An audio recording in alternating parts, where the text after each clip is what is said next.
Ah, the city. A masterpiece of humanity. Full of Wi-Fi, stores that stay open past 5 p.m., and a greatly reduced risk of getting murdered by a bear. I'm so misunderstood. For all the amenities, however, a city lives in constant fear of destruction. Nuclear weapons, fascist politicians, and electronic dance music festivals rank high up on the list of things that could bring a city crashing to its knees. But number one for destructive power beyond belief is the nuke.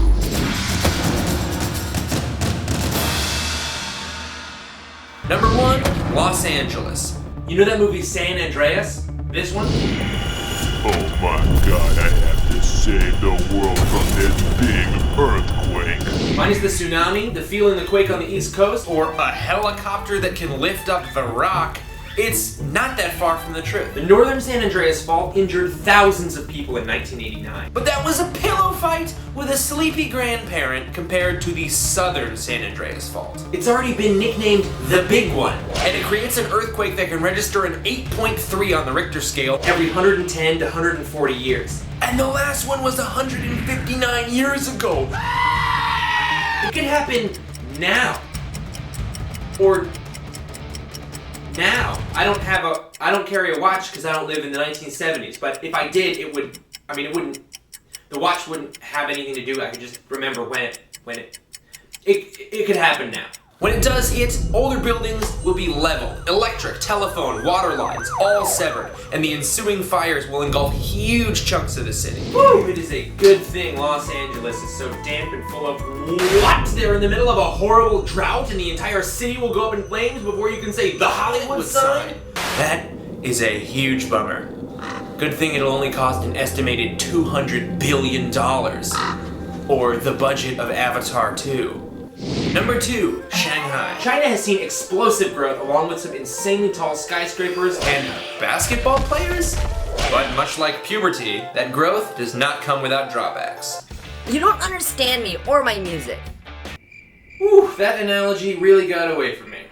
Anyway, in Shanghai, low-quality construction, underprepared authorities, and a close proximity to the Huangpu River create a perfect storm that could lead to a devastating flood. Enormous cracks in the ground. Caused by the weight of the massive skyscrapers is a brand new threat to the city's 23 million inhabitants. A heavy rain at the wrong time could smack Shanghai with the biggest devastation it's felt since Shanghai Noon. Oh, you burnt.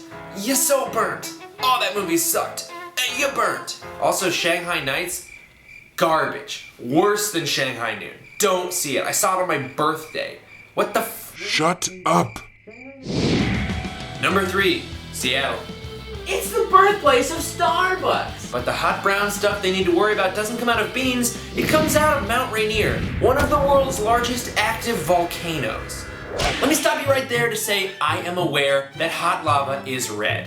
And lava, while destructive and you wouldn't want to take a bath in it, It is not nearly as potentially burny for Seattleites as Lahore. while Lahore might sound like a French sandwich, it's actually a destructive wave of flowing mud capable of traveling tens of miles and destroying highways and buildings and my precious coffee shops.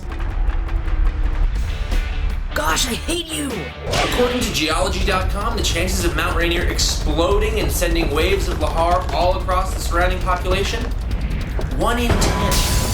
Consequently, that's the same odds of me getting punched in my highly punchable face anytime I leave my apartment. Did you like that video?